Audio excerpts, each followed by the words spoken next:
તો આગળ વાત કરીએ આપણે વડોદરાની તો વડોદરા મહાનગરપાલિકા સંચાલિત નગર પ્રાથમિક શિક્ષણ સમિતિના ચોથા વર્ગના કર્મચારીઓને કાયમી કરવા માટેની લડત કર્મચારીઓ વર્ષોથી ચલાવી રહ્યા છે અને જો કે જ્યારે આ કર્મચારીઓ દ્વારા આ લડત ચલાવવામાં આવે છે, આંદોલન કે હડતાલની ચીમકી ઉચ્ચારવામાં આવે છે, ત્યારે એમ કેન પ્રકારે તેમને સમજાવી દેવામાં આવે છે અને હવે આ કર્મચારીઓ કહી રહ્યા છે કે હવે અમે સમજવાના નથી અને અમારો હક લઈને જ રહીશું।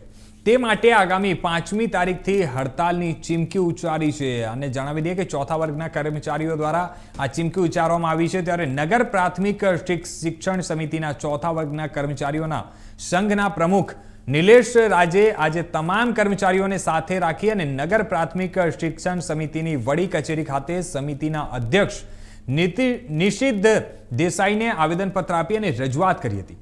ત્યારે આગામી દિવસોમાં જો 5 તારીખ સુધી નિરાકરણ નહીં આવે તો અચોક્કસ મુદ્દતની હડતાલ પર ઉતરીશું, તેમ ચોથા વર્ગના કર્મચારી સંઘના પ્રમુખ નિલેશ રાજે જણાવ્યું છે। ત્યારે આજે ગંભીર આક્ષેપો સાથે તેમને પોતાની પ્રતિક્રિયા મીડિયા સમક્ષ રજૂઆત કરી છે।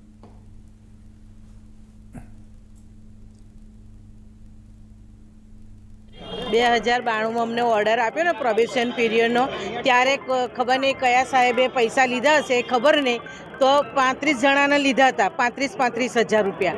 અને પછી અમારો પ્રોબેશન પીરિયડ પૂરો થવાનો આવ્યો ત્યારે એવું કીધું કે ભાઈ આ લોકોને જ્યાં સુધી એક નિકાલ નહીં આવે ત્યાં સુધી તમને લોકોને પ્રોબેશન રાખવાનું, ત્યારથી બસ પ્રોબેશન ઉપર જ છે।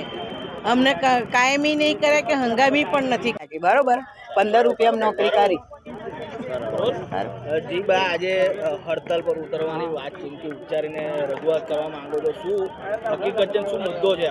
અમારે પેન્શન માટે અમને કાયમ કરે એના માટે અમે આજે કેટલા વર્ષથી 38 વર્ષ નોકરી કરી, અમે તો શું મળ્યું અમને કાયમ કરવા જોઈએ, અમને પેન્શનનો હક આલવો જોઈએ। કેટલી બાયો અમારી હડતાલનું શસ્ત્ર શા માટે ઉગામવું પડ્યું છે? આજરોજ અમે લોકો નગર પ્રાથમિક શિક્ષણ સમિતિ ચોથા વર્ગ કર્મચારી સંઘ વતી શિક્ષણ સમિતિમાં ચેરમેન શ્રી, શાસનાધિકારી શ્રી, કોર્પોરેશનના પદાધિકારીઓ, સાંસદશ્રીને આવેદનપત્ર આપી અને અલ્ટિમેટ આપવા આવ્યા છે કે આગામી 4 તારીખ સુધી જો અમારું કાયમી કરવાનું કામ આગળ નહીં વધે તો 5 તારીખથી અમે લોકો અચોક્કસ મુદ્દતની હડતાલ પર જવાના છે। આપ સૌ જાણો છો એ મુજબ અમે 33 વર્ષથી આવી રીતે હડતાલ, આવી રીતે આવેદનપત્રો આપવા આવતા રહ્યા છે અને આ અમારું છેલ્લું આવેદનપત્ર હશે ને છેલ્લી હડતાલ હશે। આપણા સમિતિના કર્મચારીઓ હડતાલના માર્ગે જઈ રહ્યા છે, શું કહેવું છે? દુઃખદ વાત છે, પણ જે કામ કરવાનું છે એ કરવાનું છે ને એના માટે કમિટીની રચના આપણે કોર્પોરેશનમાં મારા આવ્યા પછી, એટલે મારા ચેરમેન બન્યા પછી થઈ। એ કમિટીની રચના થયા પછી પણ એની અમારી પેરેલલ બેઠકો ચાલુ છે।